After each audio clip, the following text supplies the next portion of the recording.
Hi there. We're here in Port Jolly today. We're working on 2 living shorelines. We have one that has been rocked up and is fortified with that hard engineering, and one that is more of a beachfront and is losing sediment quickly. So we're working on both today. It's kind of the juxtaposition of both ends of our living shoreline spectrum, working with people who already have rock walls, and then working with others who are deciding not to put in a rock wall and want to do a plant-based strategy instead. So it's a very interesting day. It's super exciting. It's sort of like creating new life and bringing together all kinds of resources and materials and humans to do the work, and really getting the sense of how the ecosystem is responding to climate change, and then interjecting appropriate plants and appropriate strategies to really help knit it back together and carry sediment, hold on to it, and re-nourish the ecosystem as a whole.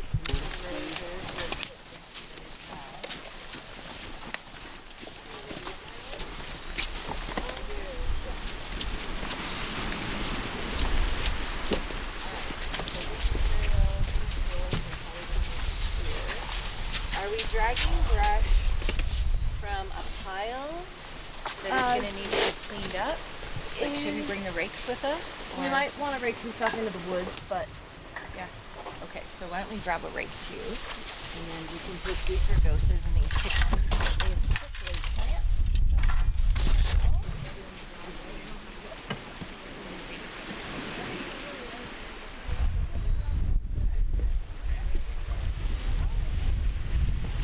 So we've split in half. Half of the team is working on the rock wall shoreline project, and the other half is down the beach on the beachy end, and we'll just keep moving through the process. Part of our work is to use as many of our own plants as possible, and those of respected and successful dealers in the area. So we do buy some plants from other nurseries. We usually buy them as small seedlings and then bring them to our nursery and grow them out in organic soils, and we feed them well with our abundance fertilizer so that we can ensure that they're healthy and happy and that they will actually live throughout the whole lifespan of the project. A few up there, we laid a bunch right here too. Okay. We'll just, okay. Yeah, you've got lots. Bring this over. All right. Right on. Do you need some heavier muscle to move those logs, or are you just rolling? I think it'll be okay for now. Okay. Right here.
I'll say, just listen to the plants, or just observe and then fix it, or do something to amend it, right? Because once you know, right?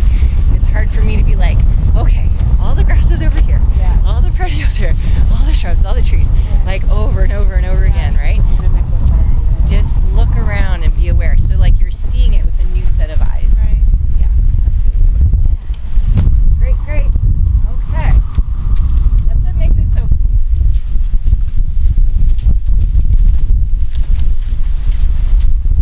Yeah, so the brush that we have here, what we're going to do essentially is stake in some of the big logs that we have under this lip where the roots kind of, you can see the roots, they're exposed.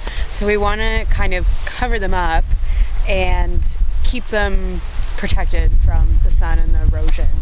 So once we get the logs in place, we'll be putting the brush and weaving it in so that it stays there and it kind of encourages the growth of the plants that we're planting. So over time, it'll both hold the soil in and protect it while also breaking down eventually and creating good soil for the plants that we're planting. We're filling in behind these logs. These logs are going to act as a barrier in between the ocean and the sediment that's still here. We're going to use the logs as a main break for when the water comes up and hits the shoreline. And we're filling it with like coarse woody debris in behind, and that helps catch a lot of the sediment, grass, seaweed, anything that runs off the shore that would normally go out into the ocean will get caught up in the woody debris in behind the logs. And then we cover it with green brush because that helps accelerate the process of decomposition, and it also adds an extra protection layer for the soil that's getting caught underneath. Without the brush laying on top, lots of it would just get washed away by the wind and water and gravity. So that's why we do this. We put the brush in as dense as possible because the more brush, the more things that the sediment will get caught up on. So it's all about adding the biomass. Because once sediment fills in all the cracks in between the brush, it'll start to decompose and create really good soil to promote the plants that are trying to stay growing but can't because it's getting washed away every year. That's what's going on here. We're also tying these in because lots of times the water will come in on a high tide and float the logs away up over the stakes. So we usually just wrap some twine around them and tie them in place so they can't lift up. So they're staked permanently.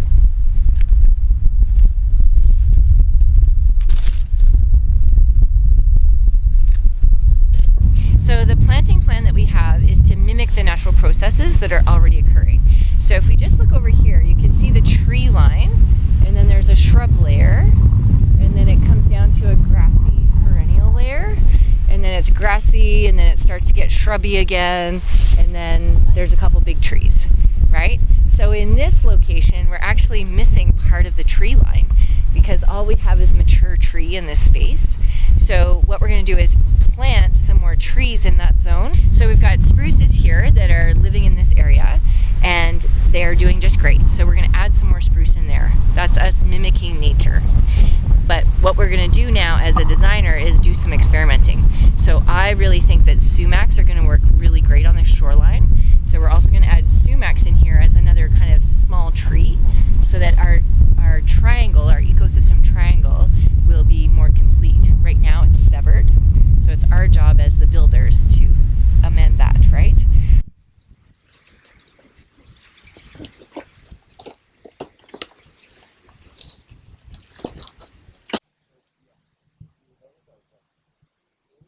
So the really important part of these plants is the root systems and the different types of roots. So each plant has a different quality of root system, whether it's a tap root or it's a wide spreading lateral root.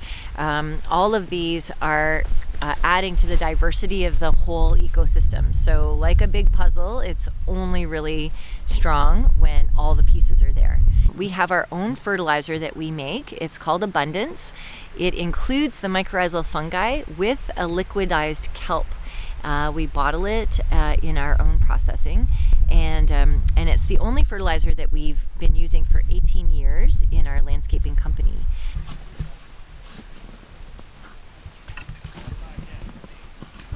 Mycorrhizal fungi is self-generated in a natural system.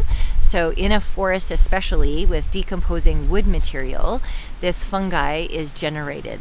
As we go through the process of planting, we're adding the mycorrhizal fungi to stimulate those roots to work quicker and really stabilize their ability to ingest water and minerals out of the soil. And that's a really important component, is ensuring that we feed the plants and nourish them and nurture them to a really vital lifetime. And it's the fungi that actually allows the root system to attach to the soil globule and suck up all of the nutrients and the water that is held within within the soil system.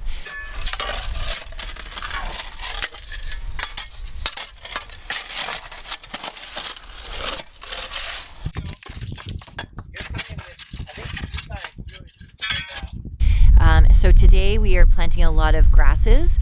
We like to plant the Spartina and Marum grasses on beachfront properties. They like to grow in sandy horizons, and they don't mind salt water. In fact, they really like it. So they're unique in the grass family in that way.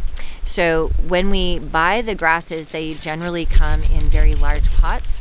So we cut the nodes apart, usually in half or quarters, so that we're taking one nodal clump, one sort of family unit, and planting it in each hole so that we can really disperse them widely and really be sure that each one of those little clumps is excited to grow bigger once again and send off little seedlings and babies.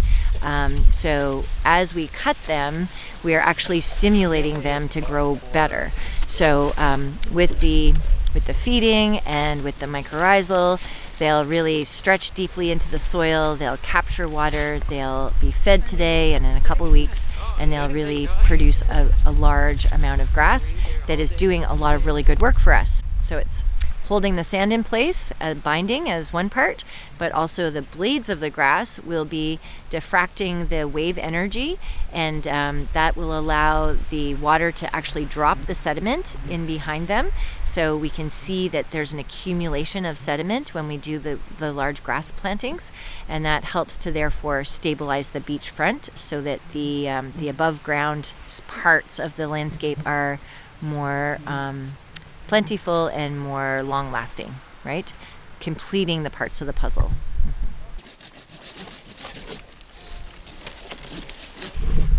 I am planting the grass, and because it's so rocky here, there's not enough soil to actually cover the pieces of grass.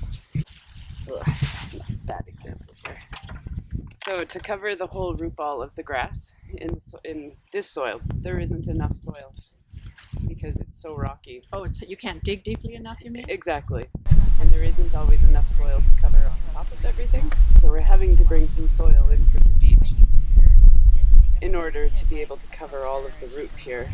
And then for the soil that we're bringing in, just want to anchor everything with the spare rocks that are here so that it doesn't get all washed away when the sea comes in. Make sure it all stays in place.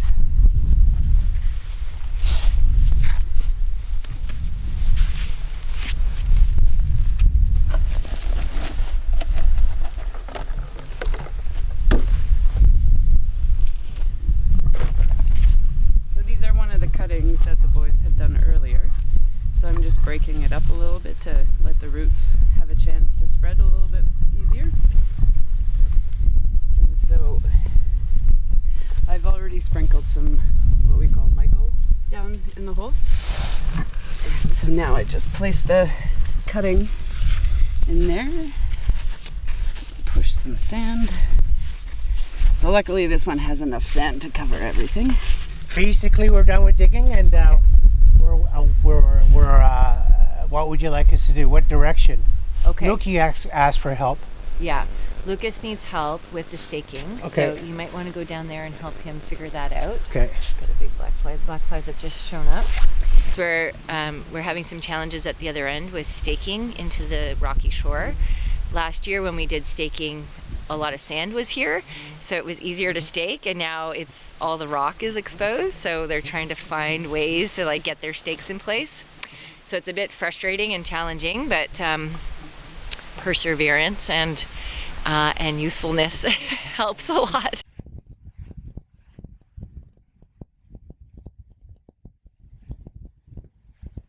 So it's a vital work that we're doing. It's super important, especially for people who have investments, as in their house, their infrastructure, right at the edge, or soon, into the buffer zone.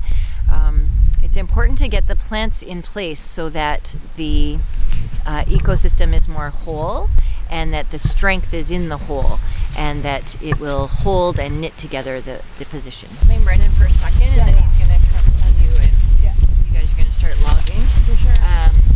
This zone also needs logging done. Yeah. So I don't know if you want to start here and work that way. Yeah.